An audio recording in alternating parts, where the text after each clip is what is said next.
Ruth Matiti Munde, qui est-elle? C'est une jeune femme ambitieuse et pleine de rêves. Elle capte l'attention de ceux qui l'écoutent par sa voix angélique au travers la musique gospel. Elle est aussi capable de retenir l'attention de plusieurs personnes par la décoration qu'elle réalise lors de plusieurs événements. Et ce n'est pas tout, elle travaille à l'administration de la Cour du Canada. Croyez-moi, la liste n'est pas exhaustive. Sur ce, je vous invite à suivre l'intégralité de son parcours par cette émission Femmes excellentes. C'est toujours pour nous un réel plaisir d'être là et de vous présenter ces femmes qui placent sur ces plateaux de femmes excellentes. Jolie et moi. Bonjour Jolie. Bonjour Rose. Nous sommes là et aujourd'hui, nous avons un grand plaisir de recevoir pour vous Ruth Matiti. Bonjour Ruth. Bonjour Madame Rose, bonjour Madame Jolie. Bonjour Ruth, comment vas-tu? Je vais très bien et vous? Nous sommes très heureuses de vous recevoir sur ces plateaux. Et là, nous venons de faire une brève présentation sur vous. Est-ce que vous avez quelque chose d'autre à ajouter sur cette présentation? Merci beaucoup de me recevoir aujourd'hui. C'est un plaisir pour moi aussi. Bonjour à tous ceux qui nous suivent ou bonsoir, dépendamment de quand est-ce que vous suivez l'émission. Alors moi, c'est Ruth Ofimatiti Munde, pour ceux qui ne le savent pas, parce que j'ai tendance à rétrécir un peu mon nom. Je suis adjointe aux documents de la Cour. J'ai étudié en bureautique. Je suis l'aînée de 4 enfants. J'ai 2 frères, une petite sœur. Mes parents sont le pasteur Jean-Marie Matiti et maman Odette Munde. Je suis aussi décoratrice et je suis chantre gospel. Donc, je crois que j'ai fait quand même le tour. On entend votre présentation et comme vous venez d'ajouter tout à l'heure, nous découvrons que vous avez plusieurs casquettes en vous-même. Oui. Comment vous considérez cela? Est-ce une grâce? Est-ce que vous avez travaillé pour avoir toutes ces casquettes et que vous portez d'ailleurs si bien? C'est quoi votre secret? C'est quoi? Comment vous vivez cela en fait?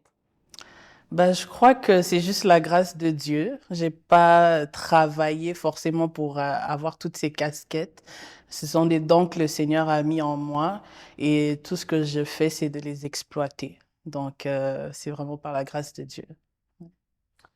Oui, c'est par la grâce de Dieu, vous avez tous ces dons, mais moi, j'aimerais quand même savoir comment vous faites pour gérer tout cela, parce que je ne sais pas comment vous faites pour être en même temps à faire tout ça. C'est vrai que c'est pas toujours facile. C'est pas toujours facile. C'est très demandant. Il faut savoir prioriser beaucoup. C'est sûr que je peux pas tout le temps donner la même énergie à chacune de mes activités.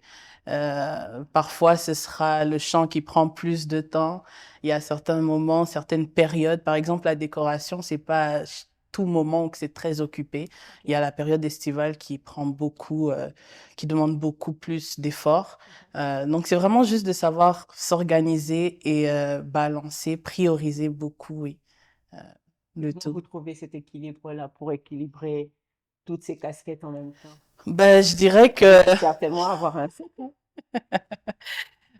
mon agenda, mon agenda, mon téléphone, L'organisation. oui, l'organisation.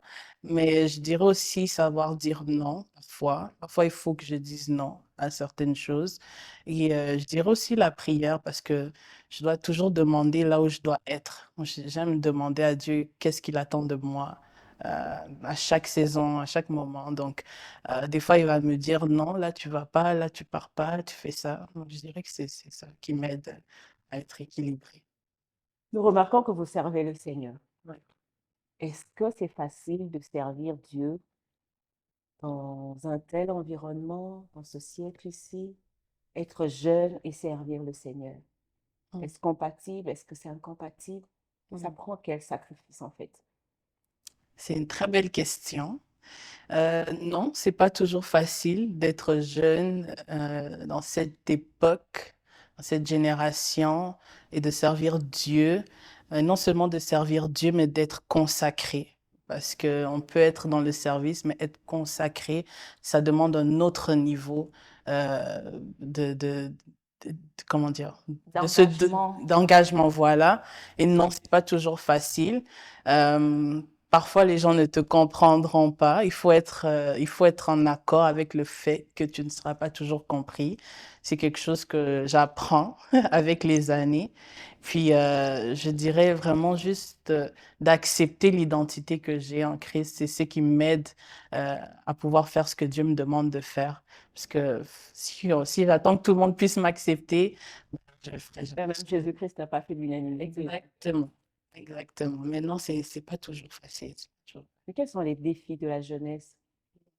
Les défis que vous vivez en tant que jeune dans ce siècle présent? On nous sert tellement de choses, que ce soit dans la mode, que ce soit dans la musique, que ce soit dans les activités même qu'on peut faire. Et c'est facile de vouloir céder ou de, même sans vouloir, de céder. Alors, je dirais que c'est vraiment d'être d'être attentif, de faire vraiment attention à ce que l'on fait. C'est ça qui est un grand défi, ne pas se conformer au siècle présent, comme la Bible nous le dit. Je dirais que c'est le plus grand défi. Mais c'est pas impossible. C'est pas impossible. Et encore une fois, ça prend d'accepter son identité en Christ. Parce que quand tu te bats encore avec ce que le Seigneur te demande de faire, tu te bats encore avec ton appel, bah, c'est sûr que on a tendance parfois à céder. Mais Voilà. la lutte, ça se fait, en vous entendant parler, donc cette lutte, ça se fait à plusieurs niveaux, au niveau personnel et puis l'environnement, exactement, ce que tu partages, c'est ta vie aussi. Oui, oui, oui, bien sûr, parce qu'on ne vit pas dans un igloo là.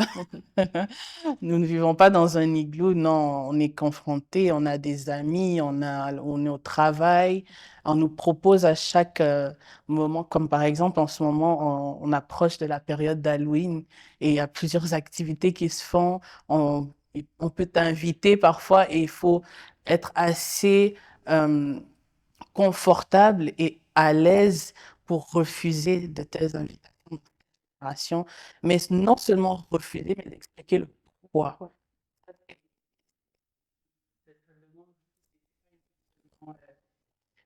Personnel, avec la société, mais personnellement, je dirais que c'est la plus grande. Parce que lorsqu'on se retrouve seul, euh, honorer le Seigneur quand personne ne nous regarde, c'est ça qui est le plus difficile, et, mais le plus gratifiant. Ok. Il est certes vrai que vous servez les seigneurs, mais nous devons également noter que vous êtes fille d'un couple pastoral. Oui. Est-ce que le fait de se retrouver enfant de pasteur, ça influence toujours vos choix ou vos décisions? Euh, Vouloir ou pas, oui. Vouloir ou pas, oui. Sincèrement. Oui, oui, oui. En tout cas, ça peut beaucoup influencer parce que quelque part, ils ont une image, ils ont une Préserve. réputation à préserver et tout ce que l'on peut faire a un impact sur leur réputation, sur leur témoignage, sur leur ministère.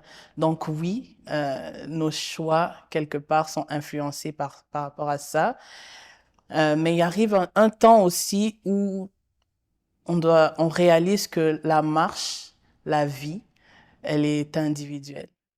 Mes parents sont pasteurs, mais moi aussi, j'ai dû faire mon chemin avec le Seigneur. J'ai dû avoir ma propre expérience avec le Seigneur. Et je dirais que c'est à partir de là où on grandit et où on comprend que oui, je dois faire attention parce que mes parents, bien sûr, ont une réputation, mais moi d'abord, par rapport à moi, par rapport à ma relation avec le Seigneur, c'est ce qui compte aussi le plus. Donc, il y a quelques années, vous avez peut-être pas bien compris vos parents ou bien Ah, vous avez senti que Dieu vous a volé vos parents. oui. Ça vous est arrivé aussi de Oui, penser comme ça? oui, oui. Mhm. Une bonne partie de mon enfance, même, je dirais, toute mon adolescence presque, c'était vraiment difficile pour moi. Très longtemps, je voulais être normale, en fait. Je voulais juste Être vivre. rude sans le poids Non, de ne pas être enfant l'identité de pasteur. pasteur, voilà. J'avais envie de qu'on me voie comme tout le monde, de faire des activités comme tout le monde. Souvent, les pasteurs sont très pris avec les cultes, Mhm. avec les entretiens. T'as l'impression qu'on prend On vous prend vos parents. exactement. Il n'y a pas ils n'ont pas de temps pour vous. Et ça créait beaucoup de frustration et de vide, je peux dire, en grandissant. Ce qui peut parfois nous mener à faire des choix qui ne sont pas vraiment en accord avec la volonté de Dieu pour nos vies. On se retrouve dans des situations où peut-être qui auraient pu être évitées, mais simplement parce qu'il y a ce vide qu'on cherche à combler. Mhm. Hein, parce on n'est pas né chrétien, même si on est enfant de pasteur, on n'est pas chrétien directement, non. On doit aussi accepter le Seigneur en tant qu'enfant de pasteur. Et la période avant d'avoir accepté, et même après avoir accepté, c'est tout un combat parfois par rapport au choix qu'on fait à cause de ce vide qui se crée. Je suis curieuse de savoir à quel moment vous avez senti cet appel-là pour le Seigneur. Une rencontre personnelle avec le Seigneur. C'est arrivé à quel moment? Ben, c'est vrai que personnellement, depuis très jeune, je savais que j'étais différente. Je savais qu'il y avait quelque chose dans moi qui était différent des autres, mais j'ai commencé à l'accepter encore une fois, je dirais quand, quand j'ai eu 16 ans. Oui, quand j'ai eu 16 ans, c'est là que vraiment je sentais que je voulais vraiment me donner plus au Seigneur. Où je ne voulais pas juste chanter parce qu'on me demandait de chanter, mais je sentais que c'était vraiment ce que je devais faire ou euh, ce à quoi je devais plus me donner, disons. C'était devenu personnel. Vous vous Voilà, sentez ça vraiment commençait à c'est devenir plus personnel, ouais, ouais. Parce que moi, j'aime dire que ma relation avec le Seigneur, ou disons ma rencontre avec le Seigneur, c'était vraiment progressif. Ça, c'est quelque chose que j'aime dire. Pourquoi? Parce que oui, il y a eu un moment où je l'ai accepté. Oui, il y a eu un moment où je commençais à prendre plus conscience, mais à cause des blessures ou à cause de justement des choix qu'on peut faire ou à cause euh, du fait que je me battais un peu avec cet appel, bah, je freinais certaines choses, vouloir ou pas. Donc, ça s'est fait quand même graduellement, ma consécration et tout ça, ouais. rude. Oui, Vous venez de parler qu'à un moment, il y avait un vide en vous ouais. pendant votre période d'adolescence. Mais comment vous avez fait pour pouvoir combler ces vides? Est-ce que ces vides est toujours resté ou bien vous avez trouvé un moyen pour les combler et c'était comment? Bah, je dirais que parce que moi, j'avais l'impression que ben, j'avais pas le temps que j'aimerais avoir avec mes parents, j'essayais de combler avec les amis, avec juste des activités ici et là, et avec l'école aussi. Mais arrivé à un certain moment, je commençais à voir que je n'avançais plus, hein. Ça commençait à stagner, en fait. Dieu a permis que dans certains domaines de ma vie, je commence, je puisse faire face à un mur. C'est-à-dire que certains amis en qui j'avais placé beaucoup de confiance, je ne les avais plus. À l'école, ça commençait à devenir compliqué. En fait, j'avais perdu pratiquement tous mes repères. Et c'est à ce moment-là où je me retourne vers le Seigneur parce que, en fait, ce vide-là, il n'y a que le Seigneur qui peut le combler, même pas les parents. Et c'est à ce moment-là où vraiment je me rapproche du Seigneur, désespérée, parce que j'ai l'impression que rien n'avance. Je fais qu'échouer à l'école. Euh, je me sens seule, rejetée, parce que vouloir ou pas, cette frustration-là ou ce vide qui s'accumule avec les années, ça laisse la porte ouverte à l'esprit de rejet. Et moi, c'est un esprit avec lequel je me suis battue longtemps. Je ne le réalisais pas à cette époque-là que c'était ça. Mais vraiment, quand j'ai atteint le summum où j'ai dit, Seigneur, là, j'en peux plus, viens, j'ai besoin vraiment, si tu es réel, si le Dieu que mes parents prient depuis des années, ben, j'aimerais vraiment te rencontrer. Et je dirais qu'à partir de là, le Seigneur a commencé vraiment à se révéler à moi et à me parler personnellement. Est-ce que le chant, est-ce que ta rencontre avec la musique, tu t'es découverte en ce moment-là que tu chantais? Ou bien la musique a apporté un plus en ce moment-là?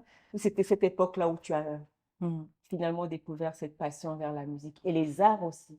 mm. Je dirais que je chantais déjà bien avant. Je Hmm. chantais depuis que j'avais l'âge de 10 ans, si même pas plus tôt. Euh, D'ailleurs, j'aime souvent raconter cette histoire. Je voulais pas chanter. J'étais une petite fille très timide, très, très timide. Et c'est mon père qui m'avait poussée à intégrer la chorale parce que, bon, l'église commençait, il fallait des gens pour Pour chanter. chanter. J'étais la plus jeune avec des mamans. Pour moi, c'était juste pourquoi je suis là, en fait. Je voulais pas. Alors, c'était, comment dire, j'ai chanté depuis 10 ans. Et arrivé à l'âge de 16 ans, oui, quand je commençais à prendre plus conscience de mon appel, je me suis un peu plus donnée, mais comme je l'ai dit, il y avait quand même ce vide. Mais lorsque j'ai commencé à parler au Seigneur, à être vrai dans sa présence, c'est là qu'il a commencé vraiment à me dire ce qu'il attendait de moi, à me dire comment il voulait m'utiliser au travers du chant, que ce soit par des moments de prière personnelle ou juste au travers des prophéties d'autres serviteurs, servantes de Dieu qui me parlaient. Dieu a envoyé aussi des personnes à ce moment-là pour m'aider, m'aider à me relever. Et ça, vraiment, j'en suis très reconnaissante parce que c'est à partir de là que j'ai compris que je n'étais pas n'importe qui et que Dieu avait déposé quelque chose en moi et que je comptais aussi, que j'avais une mission à accomplir sur cette terre. Euh, voilà. Euh, Ruth, elle est chantre de la musique gospel.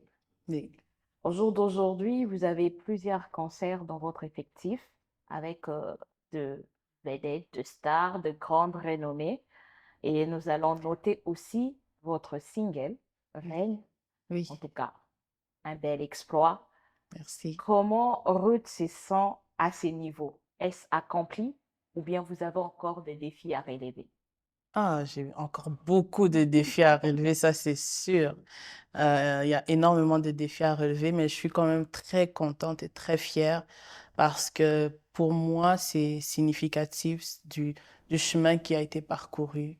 Euh, ce chant, si je peux me permettre, je l'ai reçu il y a 7 ans passés, euh, justement dans une période Des périodes difficile. difficiles. Exactement, exactement. Et de pouvoir aujourd'hui euh, release, comme on dit en anglais, ou permettre aux gens de pouvoir l'écouter, pour moi, c'est vraiment un témoignage et je suis très heureuse, très fière. Pour moi, c'est le signe que Dieu restaure, Dieu relève, euh, et tant qu'il y a la vie, il y a toujours de l'espoir, en fait. Parlez-nous un peu de votre parcours scolaire Oui. jusqu'à vous amener à votre parcours professionnel aujourd'hui. Avez-vous eu des temps forts, des temps aussi perdus, comme vous l'avez dit tout à l'heure, où vous n'avez pas eu des repères, vous ne savez pas quoi faire? Quels Oui. conseils vous pouvez donner aujourd'hui aux jeunes qui, après le secondaire 5, ne savent pas quoi faire, Mm, que faire, quel programme? mm. C'était quoi votre secret pour pouvoir trouver le chemin? Encore une fois, Dieu. Je sais que ça va sonner, ça va être un peu redondant, mais c'est vraiment Dieu la base de tout, tout ce que je fais, tout ce que je suis. Mais aussi, je dirais que c'est la prise de conscience.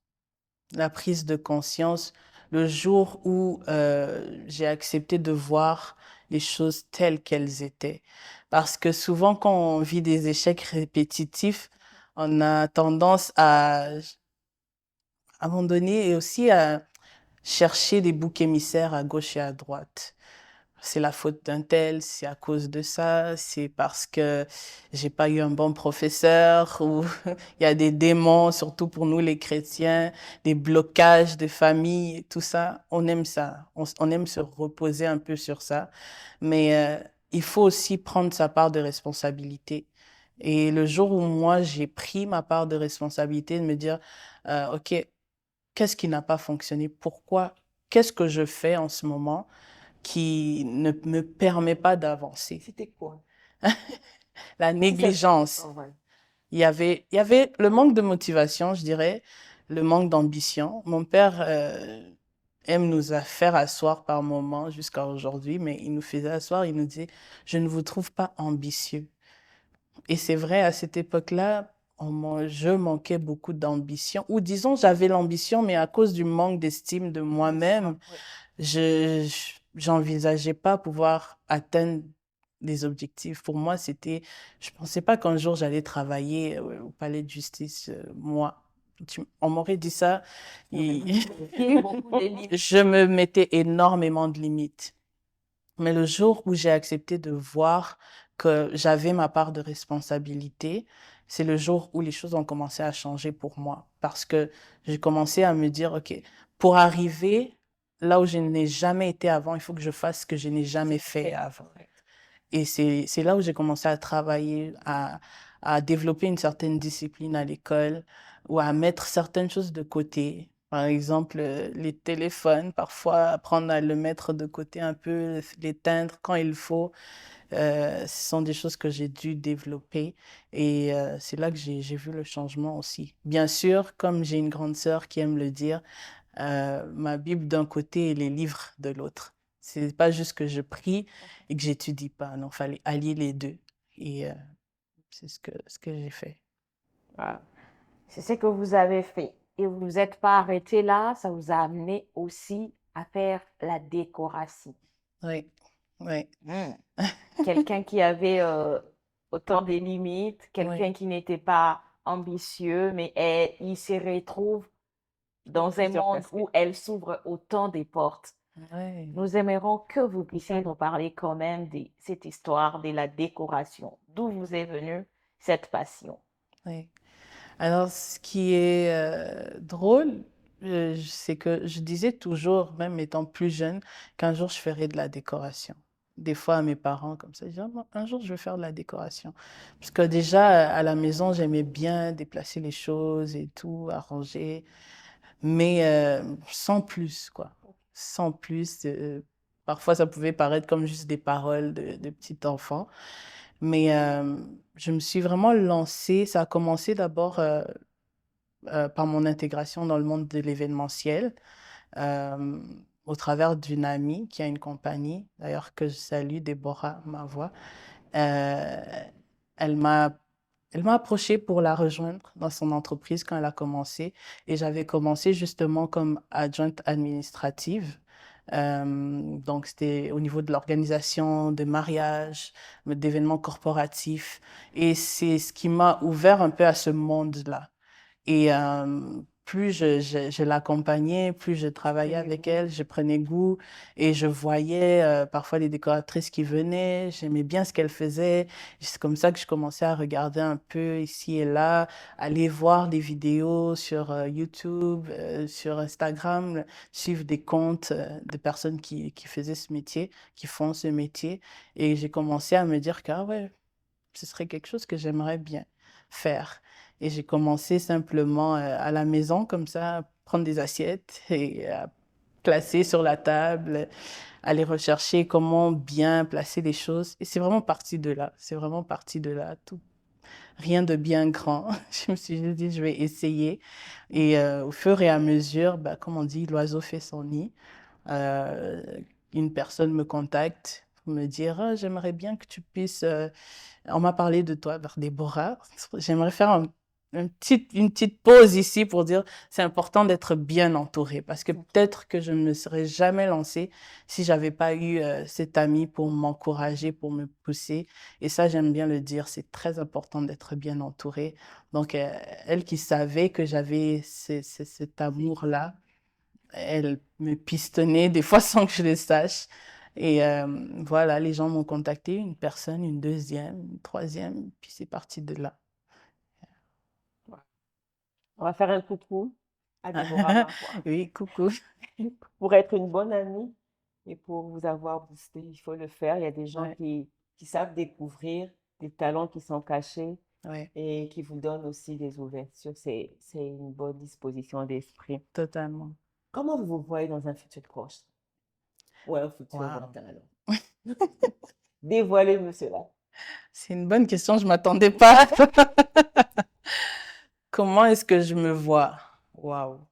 Bah, servant le Seigneur, c'est sûr. Servant le Seigneur, peut-être à un niveau encore plus élevé que là où je suis présentement.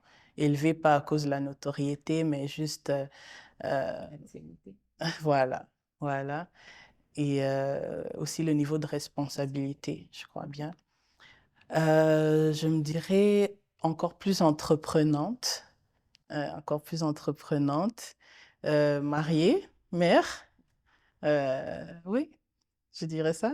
Et probablement aussi qu'on me découvrira plus sous une facette de, de conseillère, je peux dire ça. J'en dirai pas plus, mais Il y a encore à boire et à manger. ouais. Moi, j'aimerais quand même que vous puissiez dire un mot à tous ces jeunes qui nous suivent, qui se sont toujours limités pour une raison ou une autre, qui commencent quelque chose aujourd'hui, après, ils abandonnent, Mm. ils n'ont pas assez de courage pour affronter les défis, les problèmes de la vie.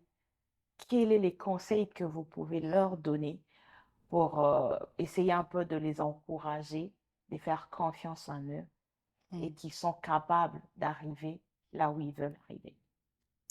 Ben, je vais te parler à toi qui me suis, hein. Je vais te parler pour te dire que j'étais là, là où tu es en ce moment, il y a quelques temps, il y a quelques années. J'étais cette personne qui n'avait pas confiance en elle, qui ne pensait pas un jour pouvoir me tenir là où je suis aujourd'hui. Euh, mais par la grâce de Dieu, c'est possible. C'est possible. J'aimerais te dire que ta situation n'est pas finale. Parfois, lorsqu'on se trouve dans un désert, on a l'impression qu'il n'y a rien d'autre, qu'il n'y a aucune source autour de nous d'eau. Mais laisse-moi te dire que Dieu est capable de faire jaillir de l'eau même dans ce désert-là. Rien n'est impossible. Tu dois juste trouver la force de demander à Dieu. Parce que tout est parti de là. Juste de demander à Dieu de t'aider, de te sortir de là où tu te trouves, mais aussi euh,